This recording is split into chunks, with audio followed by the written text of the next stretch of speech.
Félix n'est pas le seul à convoquer le dialogue. On n'a même pas besoin d'une ordonnance de Félix pour convoquer le dialogue, déclare Maître Hervé Diakessé.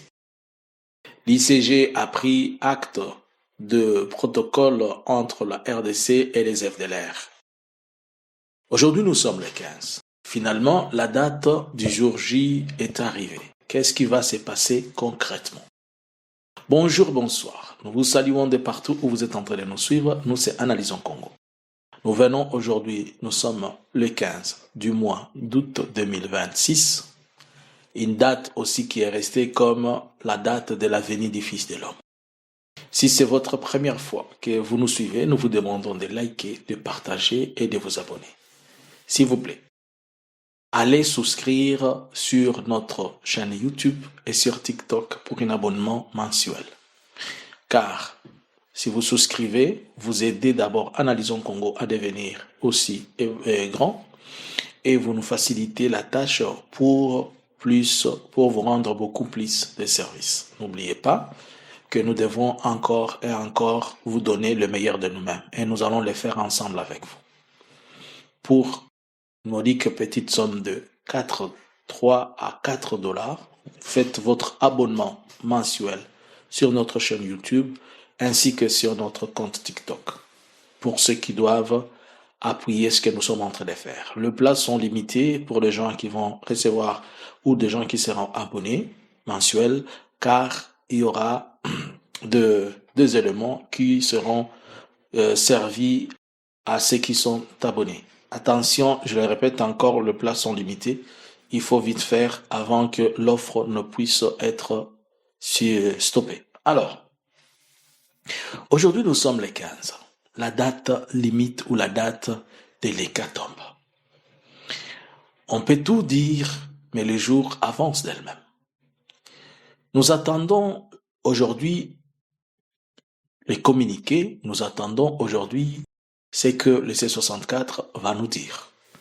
Le C64 nous dira quoi exactement, puisqu'ils ont dit qu'au cas où les 15, on ne convoque pas de dialogue, il n'y a pas la signature de l'ordonnance appelant les gens au dialogue, alors ils vont se mettre dans ils vont se mettre dans la posture de gens qui doivent faire plusieurs actions. Et notamment leurs actions, c'est de pouvoir stopper le changement de la Constitution.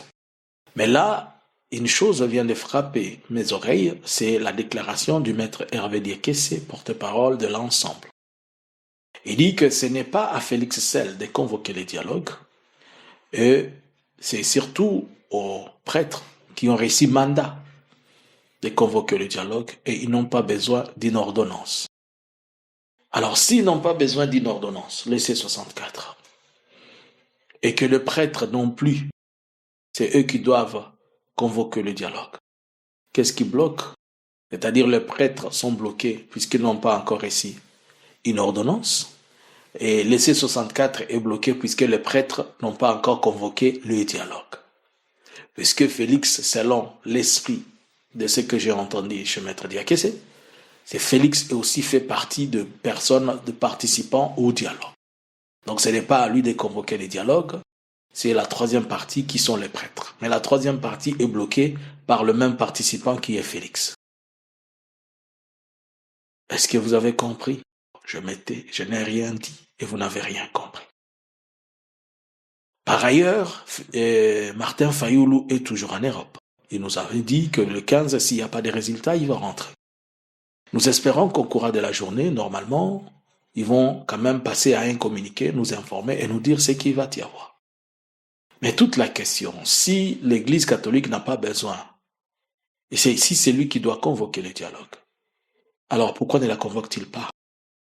Alors que le C64 n'attendait pas les dialogues, il attendait autre chose.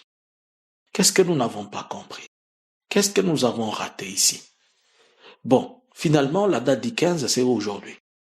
Ils vont nous dire, comme on n'a pas convoqué les dialogues, on fait quoi? Nous allons marcher, nous allons sortir. Par la même occasion, nous avons fait une longue analyse hier, mais on tient à rappeler que Félix a pris la décision de pouvoir retourner la demande, renvoyer pour une seconde lecture la décision de la Cour au niveau du Parlement pour permettre à ce que cela révisite quelque chose. Bon, j'ai compris, et comme je l'ai dit, changement de la Constitution, il est devenu changement de la constipation ou bien de la construction. On croyait que les garçons étaient tellement puissants et forts qu'il allait changer sa constitution, mais c'est la constitution qui commence à lui changer des attitudes. Tantôt il change ceci, tantôt il change cela.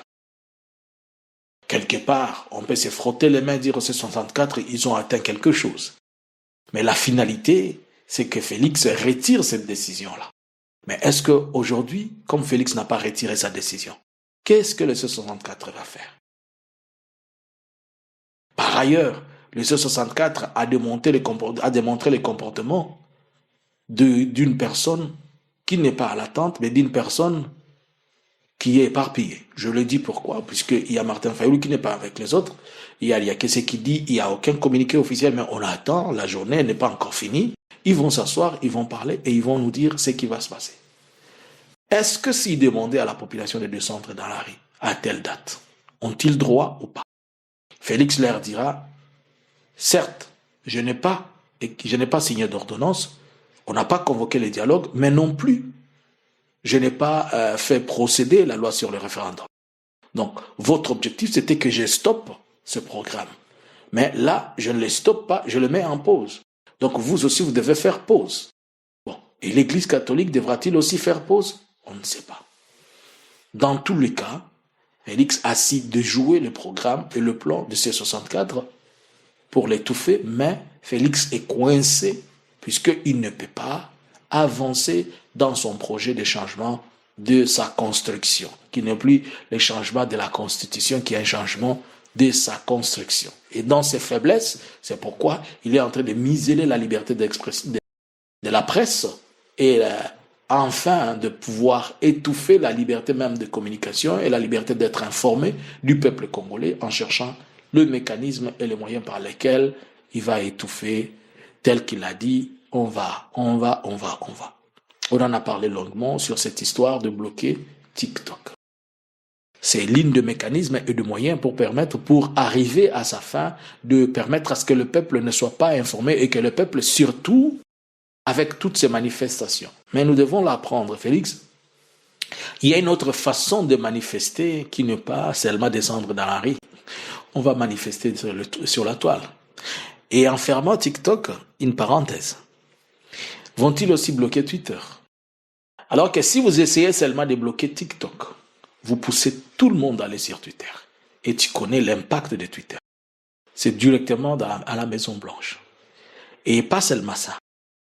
Tous les réseaux sociaux comme Facebook, Instagram, TikTok, YouTube, ainsi que les autres, sont des machines et des moniteurs qui permettent à ce que l'on comprenne et l'on arrive à jauger la situation réelle. Donc, il est coincé sur le plan communicationnel, il est coincé sur le plan politique, il est coincé sur le plan militaire, il est coincé sur le plan sécuritaire. Il s'adonne à chercher d'où lui viendra les secours. Mais on ne sait pas si le secours lui viendra de l'enfer ou bien de Mama Marthe. Wait and see. Alors, l'ICG, qui veut dire International Group of Contact de la région de Grand Lac, a pris acte de la décision ou bien du protocole signé entre le gouvernement de la République démocratique du Congo et les FDLR. Si nous devons essayer un peu de comprendre qu'est-ce que l'ICG, comme je l'ai dit, c'est en anglais, ça veut dire, en français plutôt, ça veut dire Contact International pour la région de Grand Lac, qui a été fondé ou qui a été créé en 1990 et suite à la situation de guerre et tout ça, ça a été créé à cette époque-là. Elle compose combien de pays? Elle compose les États-Unis, l'Union européenne, les pays de l'Union européenne, notamment l'Allemagne, la France, la Belgique, le Danemark, les Pays-Bas, le Royaume-Uni, la Suède, la Suisse, ainsi que les Canada. Elles ont une présidente tournante, et cette présidente tournante, pour l'année 2026, elle est conduite par la Suède. Alors, au juste, c'est quoi? Ces 11 pays membres, ils servent à quoi? Ce n'est pas une institution comme les Nations Unies, ce n'est pas une institution, ce n'est pas une organisation comme la CICR, mais c'est un groupe d'ambassadeurs qui se retrouvent, discuter, parler et voir comment ils peuvent donner du punch aux décisions et à l'appui à la situation de la région du Grand Lac.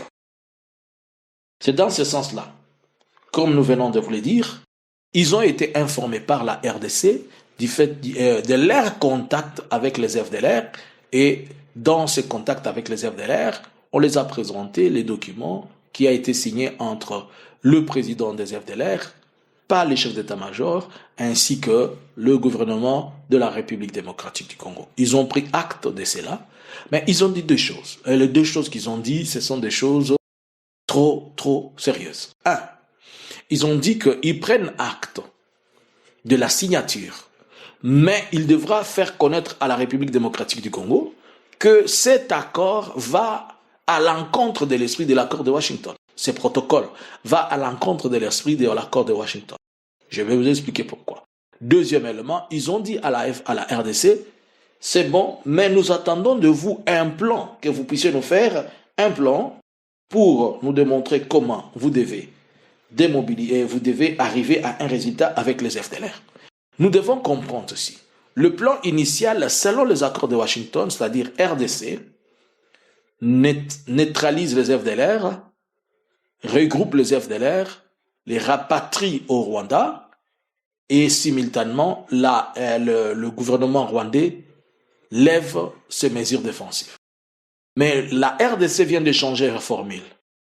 RDC dialogue avec les FDLR, désarme volontairement les FDLR, regroupe les FDLR et les renvoie au Rwanda. Ça devient un mécanisme totalement contraire. Et ici, il faut comprendre une chose. Lors des accords de Washington, la RDC n'a pas signé les accords de Washington avec les États-Unis. C'est un élément trop important. La RDC s'est engagée à neutraliser des forces, les FDLR. Ainsi donc, la RDC, elle s'est engagée devant les USA comme témoin, mais vis-à-vis du Rwanda. Elle ne s'était pas engagée vis-à-vis des États-Unis. Elle s'est engagée vis-à-vis du Rwanda que moi, je vais vous donner vos FDLR. Et comme elle s'est engagée vis-à-vis du Rwanda, je l'ai dit hier et je vous le fais comprendre encore, il n'y a pas d'accord entre gouvernement congolais et gouvernement des États-Unis dans le cadre de l'accord de paix. Et dans le cadre de l'accord minier, les États-Unis ont été une troisième partie à qui on a demandé de faire les choses, mais c'est le Rwanda et la RDC qui se sont engagés sur le plan de ces choses, puisque les minéraux doivent être traités, les minéraux doivent passer par le Rwanda. Donc le Rwanda est vraiment la partie signatrice la plus importante de cet accord avec la RDC, pas les USA. Donc voilà pourquoi à chaque fois on renvoie toujours la RDC au Rwanda. Et la RDC a réalisé cela en retard. Maintenant, regardez ici ceux qui viennent de déposer à ces groupes groupes de contact des ambassadeurs. Le groupe de contact leur demande un plan. En demandant un plan, c'est-à-dire, oui, nous acceptons que vous avez signé un protocole. Nous ne disons pas que c'est une mauvaise chose. Nous ne disons pas non plus que c'est une bonne chose. Mais nous avons besoin des résultats. Et par les résultats, dites-nous comment vous allez neutraliser et vous allez procéder avec vos FDLR. Puisque l'objectif, ce n'est pas seulement de procéder, mais l'objectif, c'est de mettre sur le plat les FDLR. Et eux, ils veulent savoir qu'est-ce que la RDC va finalement et concrètement faire pour donner les FDLR sur un plateau très frais. Et c'est là où se trouve le problème. Puisque dans le protocole, il n'y a aucun plan. Et dans ce même protocole, il y a la signature de la branche politique. Il n'y a pas la signature de la branche militaire. Et c'est pourquoi le Rwanda, de son côté, a dit nous disons que c'est juste une manipulation, car elle n'a rien à voir, tout doit se passer dans cet engagement que vous avez pris.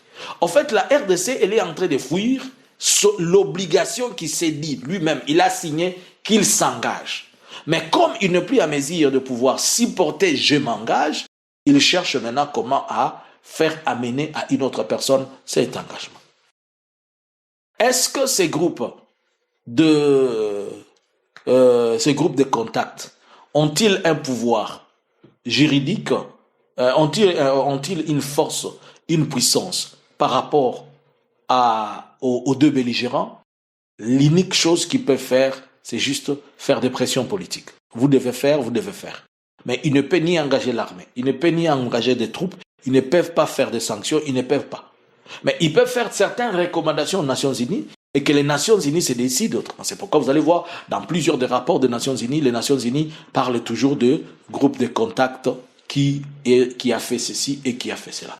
Donc à ce jour, encore une seconde fois, l'accord de paix entre le Rwanda et la RDC est en train de faire un tourbillon. Et ce tourbillon, on ne sait pas jusqu'où il va arriver et qu'est-ce qu'il va nous amener.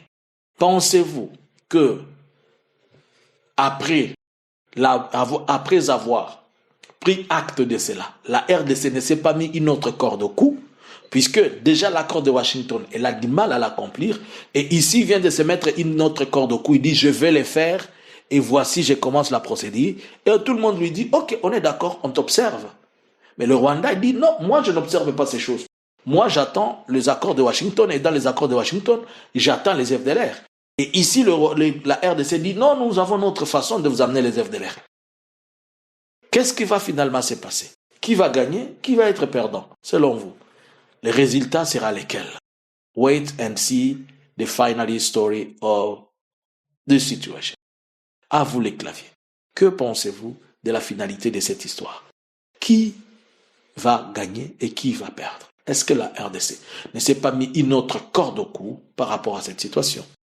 Bonjour, bonsoir. N'oubliez pas de souscrire notre abonnement sur YouTube et sur TikTok. Analysons Congo subscribers.